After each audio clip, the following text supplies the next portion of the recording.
আসসালামু আলাইকুম। রেহানাস কিচেন থেকে আপনাদের সবাইকে জানাচ্ছি আন্তরিক ভালোবাসা ও শুভেচ্ছা। আপনারা যে যেখান থেকে আমার ভিডিওটি দেখছেন নিশ্চয়ই ভালো আছেন। আমিও আলহামদুলিল্লাহ আপনাদের দোয়ায় ভালো আছি। আজকে আমি একটু গরুর মাংস 1 কেজি গরুর মাংস অন্যরকম করে রান্না করে দেখাবো। আমি প্রথমে তেল ঢেলে দিচ্ছি। 1 কাপ তেল দিব, কিছুটা সয়াবিন তেল দিব আর কিছুটা সরষের তেল দিয়ে রান্না করবো। সরষের তেলের রান্নাটা একটু অন্যরকম টেস্ট, যার জন্য আমি একটু সরষের তেল দিয়ে দেবো একসাথে। তেলটা একটু গরম হতে হতে তার হয়ে গেলাম পেঁয়াজ দেব, একটু গরম হতে দিয়েছি।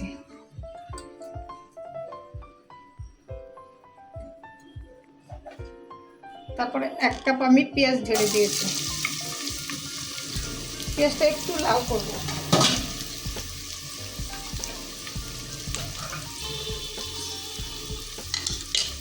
সেই সাথে আমি একটু গরম মশলা দিয়ে দেবো, 2টি তেজপাতা, 2টি দারচিনি, কিছু লবঙ্গ, এলাচ 3টে, গোলমরিচ কয়েকটা দিয়ে দিলাম।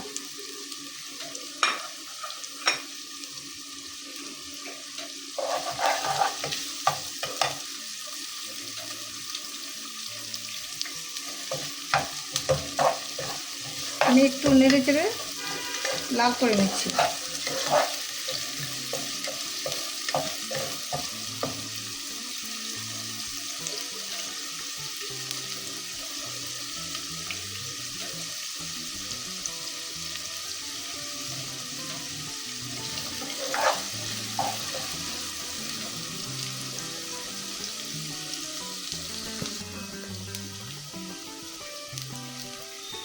পেঁয়াজটা কিছুটা লাল হয়ে গেছে। এখন আমি 1 টেবিল চামচ রসুন বাটা, 1 টেবিল চামচ একটু বেশি আদা বাটা সম্পূর্ণটা দিয়ে দিলাম। এখন দিয়ে দিব 1 চামচ হলুদ বাটা, 1 টেবিল চামচ, যার যেমন ঝাল খান সেই পরিমাণ মতো ঝাল দেবেন। আমি একটু 2 টেবিল চামচ মরিচ দিয়েছি, গুঁড়া মরিচ। ধনে গুঁড়ে 1 টেবিল চামচ, গরম মশলা আমি দিয়ে দিব 1 টেবিল চামচ। আমি আস্ত গরম মশলা দিয়েছি, গুঁড়া গরম মশলা দিয়েছি। আমি একটু ভালো করে নেড়ে চেড়ে দিচ্ছি। একটু পরিমাণে একটু পানি দিয়ে দিব যাতে পুড়ে না যায়।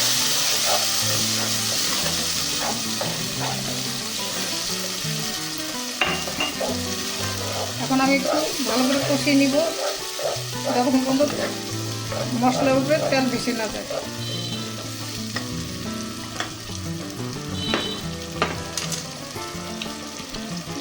আর লবণ দিয়ে দিব স্বাদ মতো।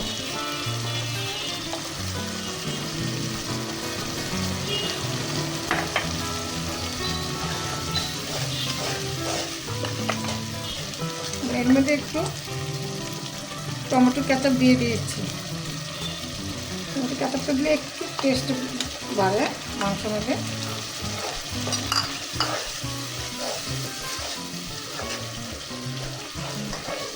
আমি একটু ভালো করে নেড়ে চেড়ে দিচ্ছি।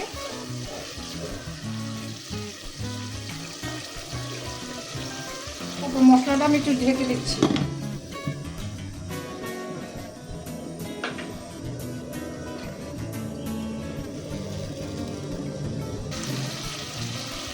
এখন মশলার উপরে তেল উপরে উঠে গিয়েছে। এখন মাংসটা দিয়ে দেব।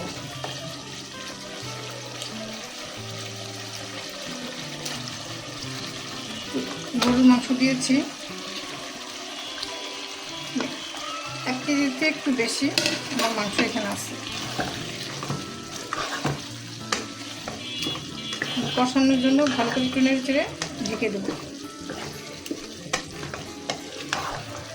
মাংসের মধ্যে আবার তেল ভেসে উঠবো যখন, তখন আমি ঝোল পানি দিয়ে দেব। এখন আমি আবারও ঢেকে দিয়েছি।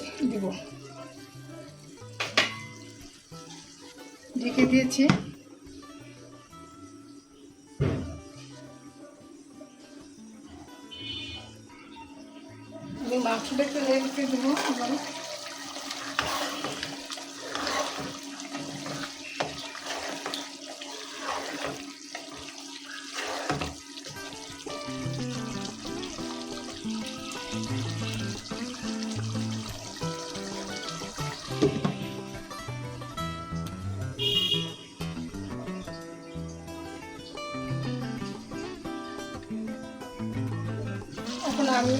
একটু নেড়ে দিচ্ছি, নেড়ে দিচ্ছি, অনেকটা তেল উপরে উঠে গিয়েছে।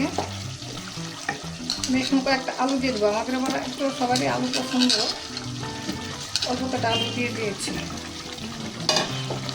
আলুটা দিয়ে আমি একটু নেড়ে চেড়ে দিচ্ছি।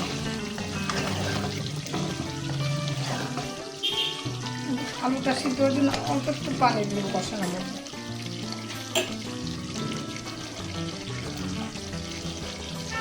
অল্প একটু পানি দিয়েছি।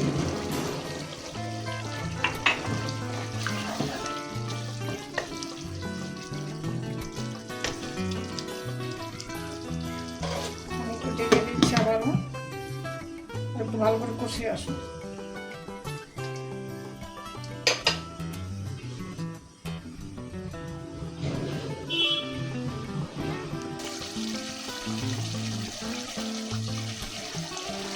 এই দেখুন আমার মাংসটার উপরে তেল বেশি উঠেছে। এখন আমি পরিমাণ মতো পানি দিয়ে দেবো।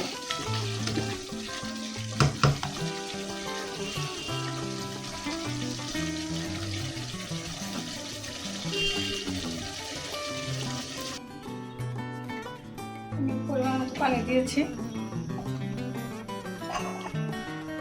এর মাঝে আমি একটু দুধ দিয়ে দেবো, একটু খেতে টেস্ট লাগবে।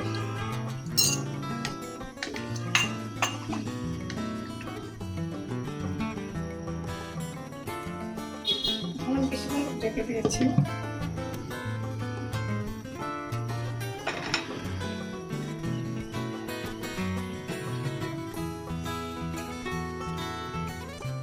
এর মধ্যে আমি 2টা রসুন দিব।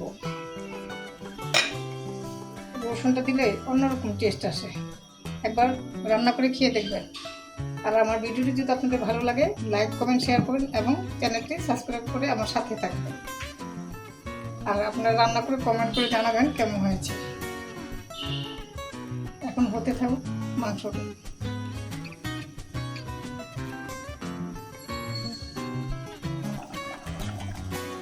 মাংসটা অনেকটা হওয়ার কাছাকাছি। এর মাঝে আমি একটু 1 চামচ জিরার গুঁড়া দিয়ে দেব। আর মাংস স্বাদ বাড়ানোর জন্য 1 চামচ চিনি দিয়েছি। আর একটু নেড়ে চেড়ে আমি ঢেকে দেবো। আর একটু সময় লাগবে ঝোলটা কমতে।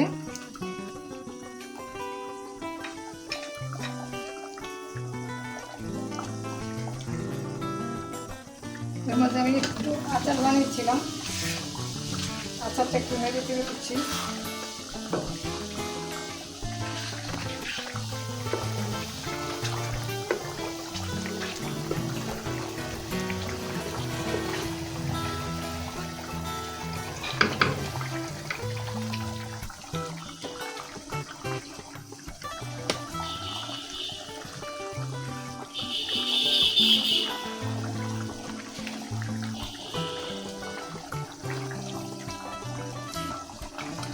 এর মাঝে আমার মাংসটা হয়ে গিয়েছে, এখন চুলাটা নিভে দেবো। দেখা যাচ্ছে ঠান্ডা হলে আর একটু শুকিয়ে যাবে।